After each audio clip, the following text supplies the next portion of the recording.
Irmãos, pode ser, irmão, tudo bem? Amém. Graças a Deus. Eu queria, de antemão aqui, expressar a minha alegria de estar com os irmãos, inclusive numa data importante como essa, né? Faz um ano uma vez só, né? Depois veio 2 ou 3, mas um ano uma vez só. E serve como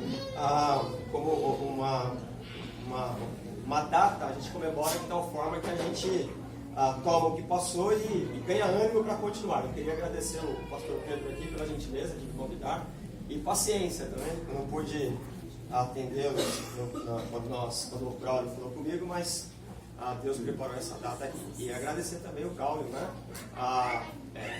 Conhece a sala de aula e é um prazer revê-lo aqui, já que faz algum tempo que eu não vejo. E todos os irmãos também que foram muito gentil, me recebeu desde o momento que eu cheguei aqui. Deus abençoe os irmãos e eu tenho certeza que a igreja, por ser de Jesus, ela segue triunfante, não é? Como a parábola do grão de mostarda, ela pode parecer insignificante a priori, mas ela vai crescendo e alcança os seus galhos a lugares que nós não conseguimos compreender. Por quê? Porque a igreja é de Jesus, não é? E ele tem mais interesse do que nós que ela cresça. Tem um pastor, amigo meu, na verdade é parente, né? Meu cunhado diz assim: Júnior, me chama de Júnior, se a gente não atrapalhar, a igreja cresce, porque ela é de Jesus, né? Então a igreja cresce porque Deus tem interesse que ela cresça e a mensagem do reino de Deus seja pregada. Muito bem, irmãos, eu queria que os irmãos aí, por favor, tomassem um texto de Apocalipse, capítulo 21. Eu vou tomar esse texto aí como base, mas eu queria tomar desde o Jardim do Éden e esses minutos que nós temos aqui pensar alguma questão sobre essa história da humanidade, essa busca incessante que a todo ser humano tem dentro de si. E qual é a proposta do Evangelho enquanto reino de Deus e o que nós esperamos aí, como aquilo que Paulo chama de bendita esperança. E para isso eu vou tomar um texto aqui no capítulo 21 de Apocalipse, ok? Eu vou ler o versículo 1 e 2, mas de fato o que eu vou usar mesmo, eu quero tomar um ponto de partida e chegar aqui no versículo 2. Então vamos lá. Apocalipse 21, versículo 1 e 2. Então vi novos céus e nova terra, pois o primeiro céu e a primeira terra tinham passado, e o mar já não existia. Vi a cidade santa, a nova Jerusalém, que descia dos céus, da parte de Deus, preparada como uma noiva adornada. Então, pode ser que no teu texto está ou ataviada ou adornada para o seu marido. Bom, eu quero que os irmãos aí tenham em mente essa palavra adornada, ataviada, que está se arrumando, essa ideia toda aqui. Então, eu vou falar de Gênesis e nós, nesse minuto que nós temos aqui, chegar aqui. A primeira constatação que nós precisamos é que o texto de Apocalipse, se não for lido no seu contexto histórico, ele vira especulativo. E aí a gente faz um campo de batalha acerca dele, e aí a gente não entende o que o texto que ele quer dizer para nós, né? Então a gente pega o texto de Apocalipse, e alguns irmãos trabalhando, falando sobre ele, e a gente cria um monte de fantasias sobre o texto, que de fato o texto por si só ele não quer dizer. Então, para que eu compreenda, para que nós possamos ter uma leitura eficaz do texto, eu preciso entender qual é a situação do escritor. Ora, o escritor está no primeiro século, num período de perseguição romana. E ele fala de tal forma que o texto dialoga com a situação política, econômica, religiosa do momento dele, né? Então nós precisamos de alguma maneira compreender isso. E eu vou ser lá de Gênesis, pontuando alguns elementos para que nós possamos chegar aqui para ver como é que de fato esse texto tem aplicabilidade para nós. Porque o texto não deve só alimentar o intelecto, mas deve brilhar os nossos olhos a tal ponto que nós possamos de fato ser sal da terra, luz do mundo, no mundo que apodrece. Então, o mais importante não é alimentar essa capacidade intelectual, embora também o Evangelho ele faça isso, mas que o Espírito de Deus nos ajude a viver pisando nesse chão, nessa terra que apodrece pela imoralidade, pela quebra de contrato, pela injustiça, de tal forma que o nome do Senhor seja louvado. Nós temos alegria por isso. Então vamos trabalhar a partir das questões da originalidade. E quando eu falo sobre originalidade, como é que Deus criou o homem, né? Como é que Deus fez tudo o que fez e como é que a coisa ficou do jeito que está. Se você quiser compreender como Deus criou o homem, o que é a originalidade, você deve ler 2 trechos da Bíblia. Primeiro, Gênesis 1 e 2, Apocalipse 21 e 22. Por quê? Porque são esses 2 textos do extremo da Bíblia que falam do homem, né? Do ser humano, da humanidade, sem a implicabilidade do pecado. Então você quer saber como é que Deus fez o homem? Como é que o homem interagia com Deus? Como é que era o senso de justiça? Como é que ele se relacionava consigo mesmo e com o ambiente? É o capítulo 1 e capítulo 2 de Gênesis. Do capítulo 3, você tem um evento histórico, e tudo que o texto vai narrando até o capítulo 20, você tem o quê? O reino de Deus. Esses que são chamados por misericórdia, graça, bondade de Deus, para viver nessa tensão entre o reino do mundo e o reino que está, é um reino anti-Deus, né? E vale colocar aqui também que na nossa mente a palavra anti parece que é alguma coisa que é ao contrário.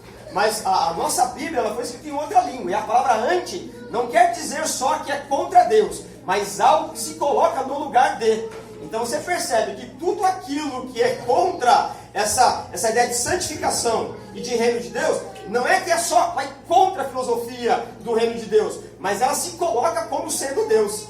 Então a ideia de anti, por exemplo, você pega uma palavra aí, anti, né?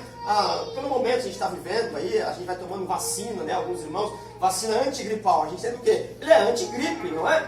Mas a ideia de anti-Deus não é só aquilo que vai contra Deus, mas tudo aquilo que quer se colocar no lugar de Deus. Então você percebe que é uma proposta de divinização do homem. E quando a gente vai lendo o texto, olhando como que a coisa vai sendo aplicada, a proposta do reino de Deus não é uma divinização do homem, mas é uma humanização do homem que perdeu a partir do pecado. O homem não precisa ser estimulado ao egoísmo, isso ele já sabe. Então, o único ser que foi estimulado ao pecado se endemonizou. É por isso que a proposta do Evangelho não é uma divinização, onde você toca, como a história do rei Midas, vai virando ouro. Mas é uma ideia de uma dignidade, uma envergadura moral, para a glória de Deus, para a graça de Deus, para quê? Para que possamos testemunhar do Evangelho da transformação, que pega o homem pecador, dá uma nova consciência, e ele vira cidadão honesto, que preza pelos seus contratos e tem uma vida que honra e adora a Deus. Amém. Bom, mas para que a gente possa compreender isso, eu preciso de alguma maneira dialogar com o texto de Gênesis capítulo 1 e capítulo 2. Quando Deus fez o ambiente que fez, ele preparou todas as coisas, né, o ambiente, ele foi chamando lá as questões que precisavam existir, a terra, o ar, o mar, os animais, foram todos colocados, e por fim, colocou quem? O homem. E ele vai dizer para o homem assim, bom, agora você vai nomear os animais. A ideia de nomeação é uma ideia de sentir-se proprietário daquilo que Deus fez. Então você vai perceber que Deus nos fez participantes da criação, não é? Então essa é uma dignidade da qual o texto vai dizer que nós somos imagem e semelhança de Deus. Então quando Deus faz tudo o que fez, o paraíso, vamos dar um nome aqui para ele, é cosmo, né? A ideia de organização, a ideia de simetria, a ideia de proporcionalidade. Então quando Deus fez o paraíso, essa ideia de perfeição, tudo que havia ali funcionava na sua capacidade máxima. Os animais, se você ler o capítulo 1, versículo 27 de Gênesis, os animais não eram carnívoros, está escrito lá. E deu Deus toda a erva do campo para comer, para se alimentar dos vegetais.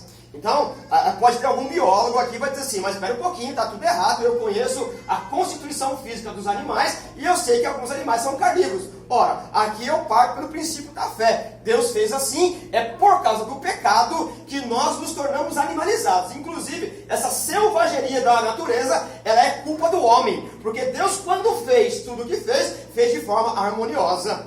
Então, por exemplo, o rio Tietê que passa aqui perto, ele não era sujo, ele era limpo.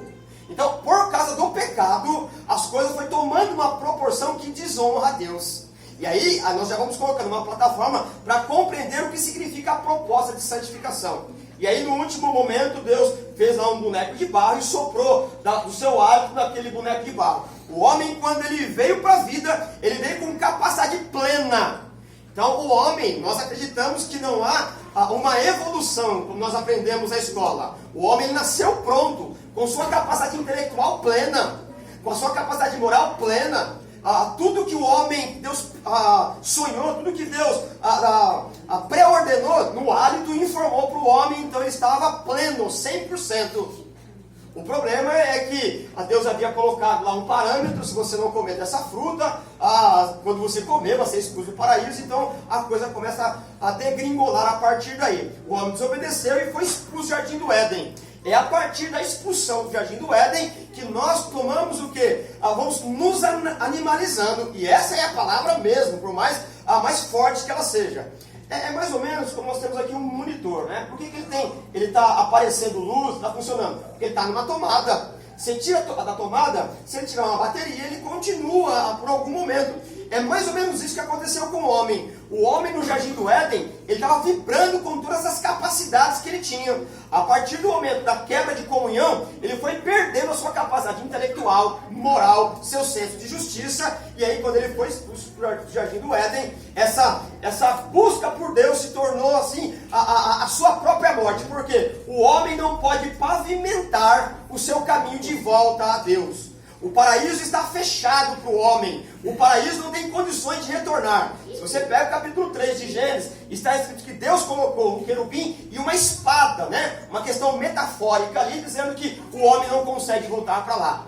O problema é que o Salomão também vai dizer que Deus colocou no coração do homem o desejo pela eternidade. Só que agora ele foi expulso dessa vitalidade. O sopro de Deus criou no coração de cada ser humano um desejo por viver uma vida plena. O problema é que a sua cuidade vital ela foi diminuindo. E todo esforço humano é para de alguma maneira buscar essa satisfação. O problema é que nós não conseguimos mais. O problema agora é que nós estamos desconectados da vida. O problema agora é que o homem não pode produzir mais nada que possa salvar-se a si mesmo. E vale lembrar que tudo que Deus fez para louvor da sua glória sem precisar. Não quer dizer que nós viemos aqui hoje louvar a Deus em agradecimento. Deus ele melhorou a 0,1% do que ele era, porque você veio aqui, adorou a Deus e agora então eu cumpri meu papel, então Deus está alegre comigo. Ora, Deus não pode melhorar hoje em relação a ontem, porque tudo que melhora está em processo de mudança. E Deus é o mesmo ontem, hoje e será eternamente. Então você percebe que a questão do pecado, ela não teve impacto direto no ser de Deus. Deus continua sendo o mesmo ontem, hoje e será eternamente. Quem que mudou? Nós mudamos. Nós perdemos a capacidade da alegria, nós perdemos a capacidade da moral, nós perdemos a capacidade da justiça. E tudo que nós produzimos é uma pavimentação de um caminho que vai nos levar, no final, para uma perdição. Porque é só Deus que tem capacidade de nos trazer de volta para Ele. Então você percebe que nós estamos à deriva. A humanidade, depois que saiu do Jardim do Éden, ela está à deriva. E logo quando você lê o capítulo 4 de Gênesis, você tem lá o capítulo 3, o homem pecou, essa história nós já conhecemos. O que o texto vai dizer para a gente? Que Deus enviaria o filho da mulher que pisaria a cabeça da serpente. E aqui nós já temos um paralelo que a gente vai trabalhando com perspectiva. Quando os anjos pecaram, nós não sabemos quando os anjos pecaram, mas pecaram num ambiente ou num período cronologicamente antes do que nós. Porque nós sabemos que Satanás ele foi o quê? Um dos agentes.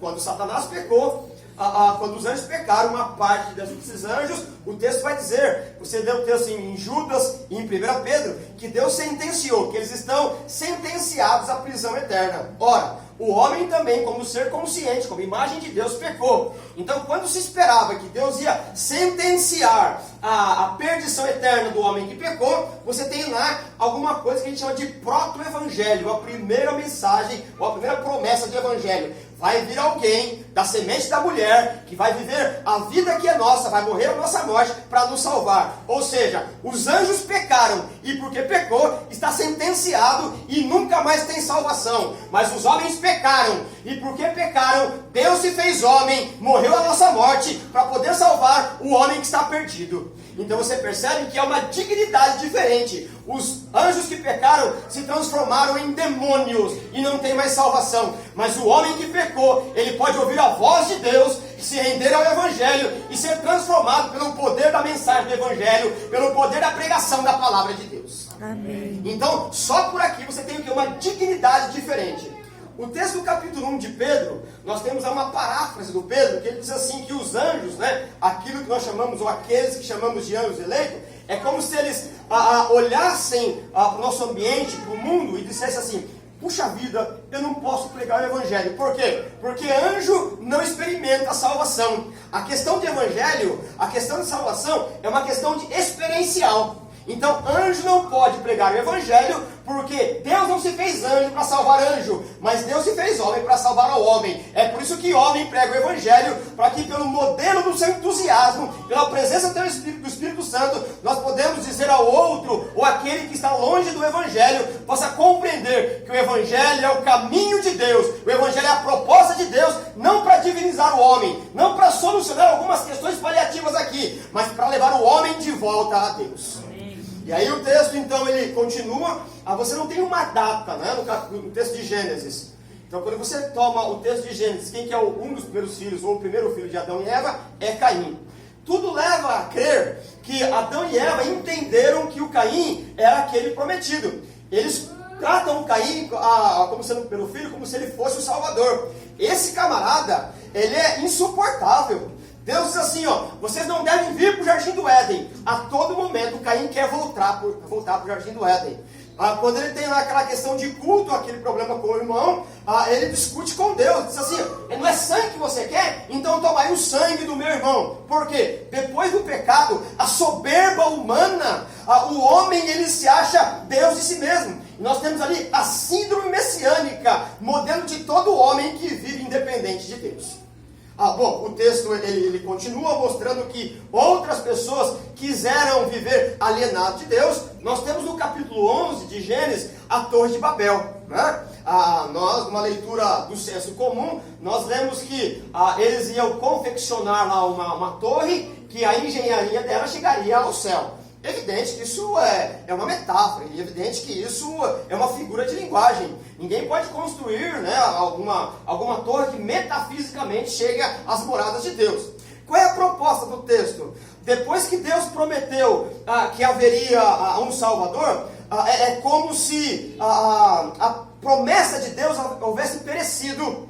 E aí então o homem que ele vai conjecturar. Bom, já que Deus não resolve o problema, vamos nós resolver o problema. Venhamos e vamos construir uma torre cujo topo é o céu. Por quê? É mais ou menos essa proposta, a gente chama de zigurate, né? Uma construção babilônica em que os homens eles intentaram governar o mundo. Então é como se fosse a esplanada dos ministérios lá em Brasília. Um prédio para a educação, outra agronomia, agricultura, antropologia, as várias ciências. E o último andar, um lugar de culto, como se dissesse, vamos tornar o nosso nome famoso. Vamos resolver um problema, vamos discutir questões da agricultura, porque Deus amaldiçoou a terra, e se nós estudarmos aqui, vamos descobrir adubo, alguma coisa nesse sentido, e colocar na terra, então a terra vai deixar de ser amaldiçoada.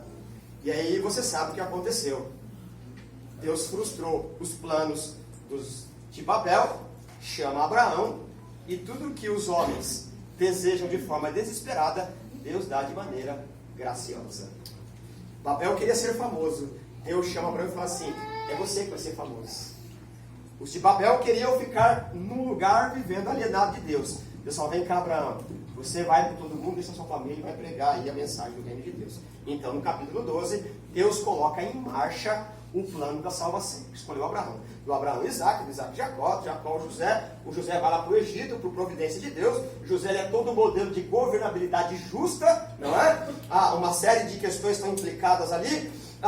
E por que Deus levou José lá? Porque teve uma seca no mundo, e a priori Deus já sabia, é evidente, se José não está no Egito, se José não se torna governador, aquela seca mataria quem? Mataria a família de José. Se a família do Jacó morre de fome, o que acontece? Não tem Deus na história, Deus é mentiroso, e aí você não tem salvação. Por quê? A família messiânica está nos lombos de Abraão. Se tem uma fome, não tem Jesus na história. Então, a priori, Deus mandou o José no Egito, o José governa bem, traz o povo dele para quê? Para que nós possamos ver Deus colocando a história em marcha, para quê? Para que o verbo se encarnasse e pudesse morrer por nós. E a história vai contando várias vezes esse tipo de direção de Deus, esse fio condutor. Num dado momento surge um governo no Egito e ele começa a oprimir o povo. Deus levanta Moisés e coloca em marcha no deserto para que possa tomar a terra prometida, não é isso? E no deserto Deus dá um monte de lei. E esses códigos, Deus chama de códigos de santificação. E outra vez no senso comum, nós achamos que a ideia de santificação é uma ideia de você ser tão espiritual que você começa a ver anjo, ver o céu, se torna tão etéreo, né, tão fora do chão que você se torna um ser especial. Mas na verdade, toda a proposta de santificação é uma proposta de preservação da vida. Então, questões mais elementares vai aparecer no Decálogo e em todo o texto do Pentateuco, que são os primeiros 5 livros. Para a gente tentar compreender isso de forma mais didática, quando Deus fez o Adão lá no Jardim do Éden, o Adão sabia se relacionar de forma adequada com a comida. Comida, né? Comer. O problema é que depois do pecado, a comida se transformou em gula. E nós sabemos o que isso quer dizer. Você sabe a dificuldade que você tem, e eu tenho, de comer de forma adequada. Não é assim? Se alguém, ou por questões estéticas, ou por questões de saúde, se alguém disser assim, ó, não coma bolo de chocolate, acabou com você. Amanhã, ou hoje mesmo, você deve ter ido almoçar na casa de alguém ofereceu um bolo de chocolate de sobremesa. A gente fica igual um maluco, né? Eu não vou comer esse negócio. Fica discutindo com a gente mesmo, né? Você passa perto do bolo assim, fala, eu não vou comer, já te falei, não vou, né? Agora, se você coloca o dedinho lá, põe na boca, você come tudo e não deixa pra ninguém.